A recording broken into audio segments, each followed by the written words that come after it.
pre-seed model di dalam health promotion, ada satu elemen yang dipanggil sebagai diagnosis. Apa dia? Diagnosis community. Dalam diagnosis community ni dia ada banyak lah. Dia ada diagnosis tentang education, dia ada diagnosis tentang demografi, dia ada diagnosis tentang tingkah laku dan juga bukan tingkah laku, betul kan?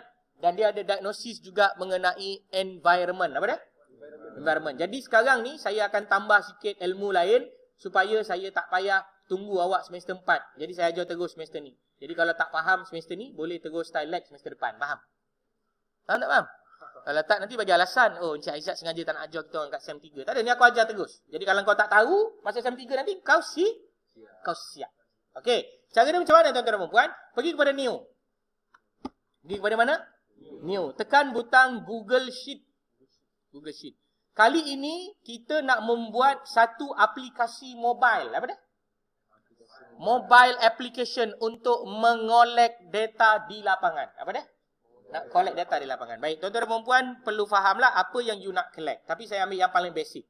Iaitu kita akan collect environment punya maklumat. So saya akan tulis app saya ni ENV Diagnosis. Iaitu Environmental Diagnosis. Dah sudah? Dah sudah belum? Dah. Apa dia? Dekat, saya ulang balik semula. Pertama sekali tadi dekat dalam dokumen borang soal sedikit ni, saya tekan butang New. Dan saya tekan butang Google Sheet. Dan saya bagikan nama saya punya dokumen ni sebagai ENV Diagnosis. Maksudnya Environmental Diagnosis lah. Saya ringkaskan saja. Baik. Dekat sini ada kolom. Betul tak? Saya cuba besarkan sikit kepada 200 supaya anda boleh nampak. Baik. Kat sini saya letak ID. Apa dia? ID. Kedua, saya letak perkataan assessor. Apa dia? Assessor ni, contoh dia, nanti anda bekerja kat PKD kan, anda ada team, betul tak? Anda jarang bekerja seorang-seorang. Yang bekerja seorang-seorang ni biasanya adalah ahli nujum, betul? Jadi anda bekerja dengan kawan-kawan, biasanya anda ada pelbagai rakan-rakan dah. Ada satu team, 4 orang, 5 orang. Sama macam anda bekerja dalam kumpulan, assessor. Kemudian yang seterusnya, saya akan bagi apa yang dipanggil sebagai tempat. Apa dia? Tempat. Next, saya tulis lat long. Apa dia? Latitude dan longitude. Sorry. Saya minta maaf. Pertama sekali assessor, kedua adalah date. Apa dia? Date. Tiga adalah time. Keempat adalah tempat. Kelima adalah lat long. Okey, yang seterusnya ini saya buat sedikit pengetahuan. Contoh anda pergi ke environment. Anda pergi environment, anda nak cari tempat yang ada berpotensi menjadi tempat pembiakan nyamuk kan. Contoh macam saya punya bidang lah. So saya akan kenal pasti dekat mana kawasan itu. Kemudian saya akan buat apa? Saya akan ambil gambar. So saya tulislah picture. Betul tak? Picture 1. Saya tulis picture 1. Saya tulis comment 1. Comment 1. Okey, dah sudah? Lepas tu satu gambar macam tak puas. Saya nak ambil 2 gambar. Saya buat picture apa? Ya Allah, pandainya. Betul lah tu. Kemudian comment 2. Okey, jelas ya? So contoh, saya datang ke satu tempat, saya tengok, okey, ada nama tempat itu adalah garaj. Garaj ni dekat mana? Sebab dah ada lat long kan. Lat long maknanya kita boleh pinkan dekat mana kawasan itu. Kemudian saya ambilkan gambar. Saya ambillah gambar yang menunjukkan berpotensi breeding tadi, iaitu garaj. Apa yang ada dekat garaj tu punya keadaan, dan saya zoom lagi ke hadapan, iaitu apa bahan-bahan yang ada boleh menakung air lah. Sebagai contoh, tayar. Kemudian saya akan pergi kepada yang berikutnya adalah penilaian risiko. Penilaian risiko ni saya akan menilai mengikut 2 benda yang utama awak belajar dalam environmental assessment. Pertama dipanggil apa dia? Frequency ataupun probability. Betul tak? Yang kedua adalah severity, keterukan. So keterukan nak tahu macam mana kalau penyakit ni. Kalau kes tu banyak, kalau tempat tu adalah hotspot, maka dia adalah dikira sebagai high risk lah. Betul tak? Ada pula lagi kematian contohnya, itu memang 5 lah high risk. Kalau ada ramai pesakit mungkin 4. Kalau dia tempat hotspot mungkin 3. Kalau dia adalah wabak terkawal mungkin 2. Kalau dia bukan wabak mungkin 1. Macam itulah. So saya akan tulis apa dia kat atas ni? Kebarangkalian ya, probability. Kemudian yang kedua adalah severity, dan yang seterusnya adalah risiko.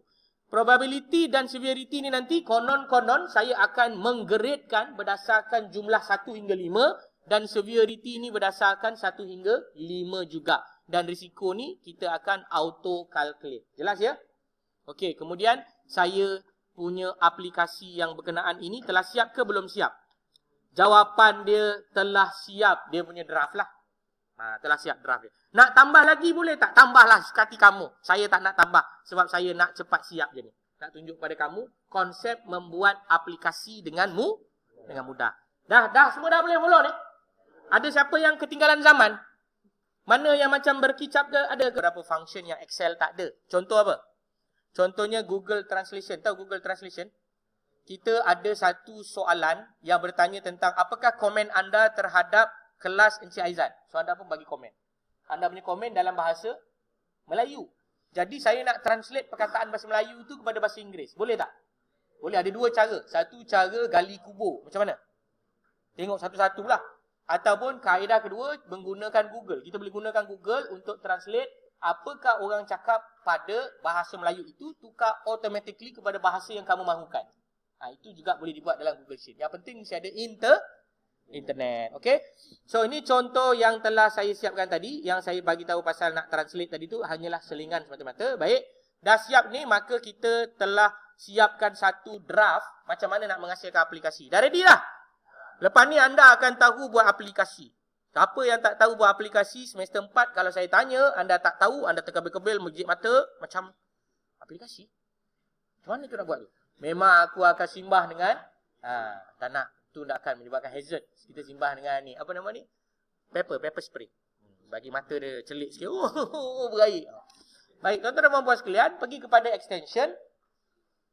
Dekat bawah ni ada dua maklumat yang saya akan cuba ajar. Tapi saya tak ajar yang susah lah. Saya ajar yang senang. Namanya App Sheet. Anda pergi ke App Sheet. Anda tekan butang Create an App. Cuba tekan butang tu. Apa jadi? Bila tekan butang ni, dia akan buka a new tab that require you to sign in. Betul tak?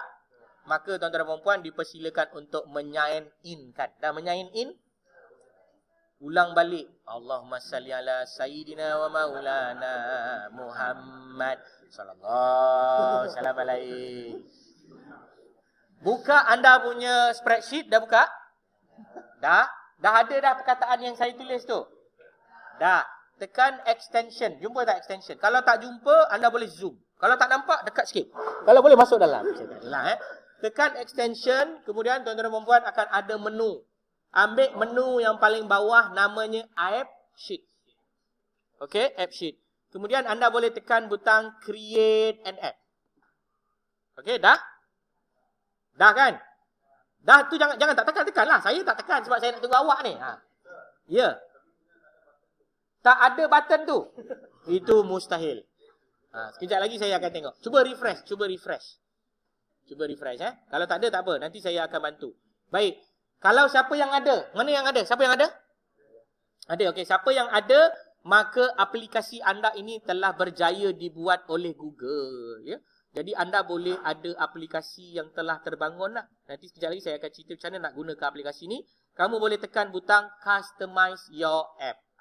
Bila kamu tekan je butang Customize Your App, maka inilah menu untuk membuat edit kamu punya aplikasi. So sekarang ni kamu ada aplikasi, contohnya di sebelah kanan ni adalah display dalam phone kamu. Dan kamu punya menu-menu yang berkaitan lah. Nanti akan ada dua menu kat sini, akan ada tambah dan lain-lain. Okey, kamu boleh tekan butang logo App Sheet ini untuk meninjau berapa banyak aplikasi yang telah kamu bangunkan. Kat sini contoh saya ada satu aplikasi namanya Environmental Diagnosis yang diambil daripada Google Sheet. Okey, siapa yang dah pergi seperti saya ni? Angkat tangan. Okey, kalau dah ada, bagus. Kejap.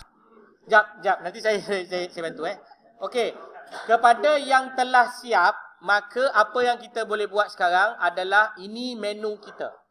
Jikalau, apa dia? Jikalau tuan-tuan dan puan-puan mempunyai hidayah Tuhan yang baru. Nak tambah maklumat yang ditambah lagi. Contoh kan, nak tambah dekat sini dipanggil sebagai lawatan. Lawatan. Contoh, saya letak perkataan lawatan. Maknanya lawatan pertama ke lawatan kedua. Okey. So tuan-tuan dan puan-puan boleh mengedit anda punya source tadi. Cara dia adalah menekan butang view data source ataupun anda boleh tekan butang regenerate schema lah. Contoh saya tekan butang regenerate schema.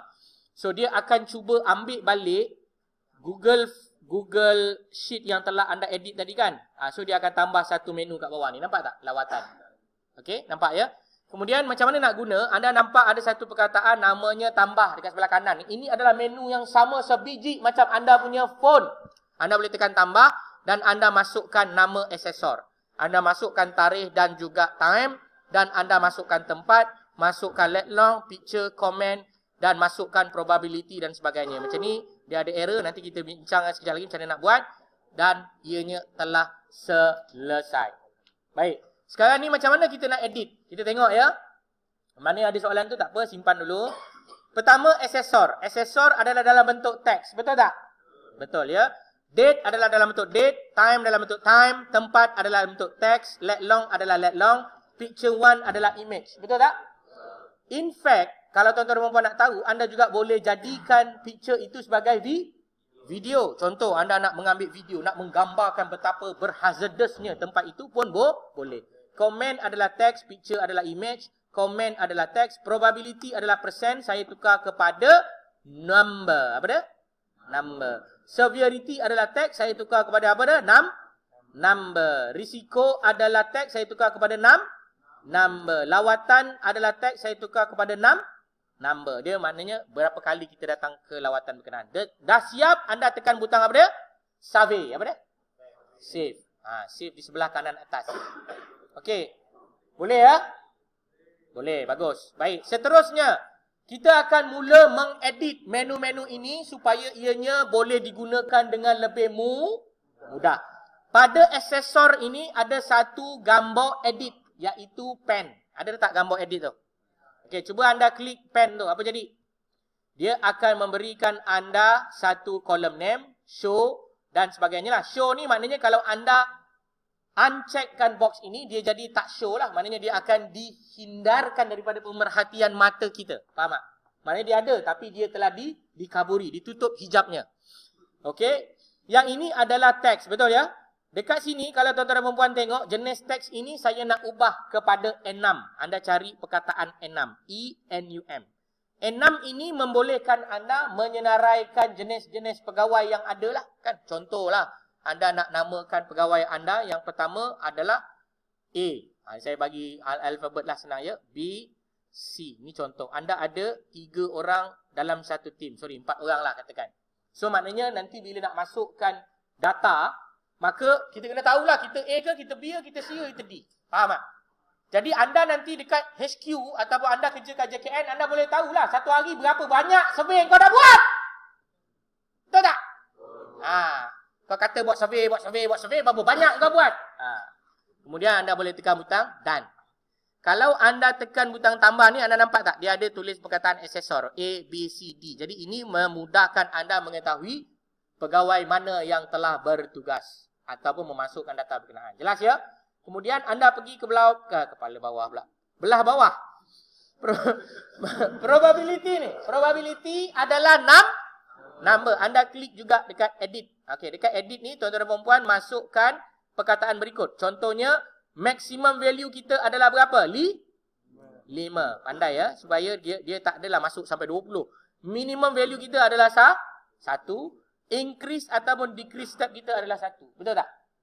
Jadi anda boleh tekan butang done. Sama juga dengan severity. Severity pun tuan-tuan dan puan-puan pun buat benda yang sama. Iaitu maximum value 5, minimum value 1, increase or decrease step is equal to 1. Boleh? Tekan butang done dan anda boleh pergi kepada yang seterusnya. Anda tekan butang edit juga pada risiko. Dekat sini anda kena bermain coding sikit ya, kena bermain coding. Tapi jangan risau sebab dia akan mudah saja. Dekat data validation bawah tu ada perkataan auto compute. Apa dia? Tekan auto compute ini anda boleh buat formula. Apa dia? Formula. Okay, tekan butang app formula ni, tekan, dia akan buka menu. Apa dia? Menu. Buka square bracket. Square bracket, tekan butang yang dipanggil sebagai prop. Anda tulis je dia keluar perkataan probability kan? Pilih probability tu. Probability, tekan butang shift 8 ataupun asterisk. Maknanya darab lah, betul tak? Kita nak kira probability adalah nak kira risiko, probability kali dengan severity. Jadi nak darab, buka square bracket, ambil yang kedua dipanggil sebagai severity. Nampak tak? Jadi anda ada satu formula, iaitu probability kalikan dengan severity. Boleh? Okey, mana yang tertinggal? Kejap lagi nanti saya ulang balik. Saya tekan butang save, maka saya tekan lagi satu butang namanya done, dan telah siaplah kita punya formula. Seterusnya adalah lawatan. Dekat lawatan ini anda boleh klik edit juga. Dekat sini tuan-tuan dan puan boleh jadikan dia sebagai enam lah. Saya nak jadikan dia sebagai enam je, senang. Enam ni sebab apa? Sebab saya nak tulis lawatan kali pertama ke kali kedua, kali ketiga. Kalau kali ketiga risiko dia still tinggi, maknanya orang ni tak buat apa-apa penambahbaikan. Betul tak? Jadi saya tulis 1, saya tulis 2 dan saya tulis 3. Just nak indicate lah dah berapa kali kita datang buat pemeriksaan. Dah siap semua, jangan lupa tekan butang save. Bila anda tekan butang save, khalas, anda punya aplikasi telah siap. Baik, step yang terakhir. Sebelum saya publish video ni, saya nak gunakan aplikasi ni. Jadi macam mana saya nak gunakan? Cara paling mudah, saya login dalam akaun saya lah, iaitu semsatechnology@gmail. Betul? Cara yang kedua, saya boleh share aplikasi ini. Contoh saya tekan butang share sekarang. Saya akan share kepada satu akaun, nama akaun yang berikutlah. Ini akaun saya punya email yang lagi satu. Saya tekan butang advance dan saya tekan butang I am not a robot. Dan saya tekan butang send. Apabila saya lakukan demikian, maka my brick tadi tu telah dapat email jemputan untuk menggunakan aplikasi ini. Apa dia? Menggunakan aplikasi ini. Katakan aplikasi ini di-update, maka aplikasi yang telah di-update ini juga akan dapat kepada pengguna berkenaan secara otomatik. Okey, saya tahu ramai yang sedang berkita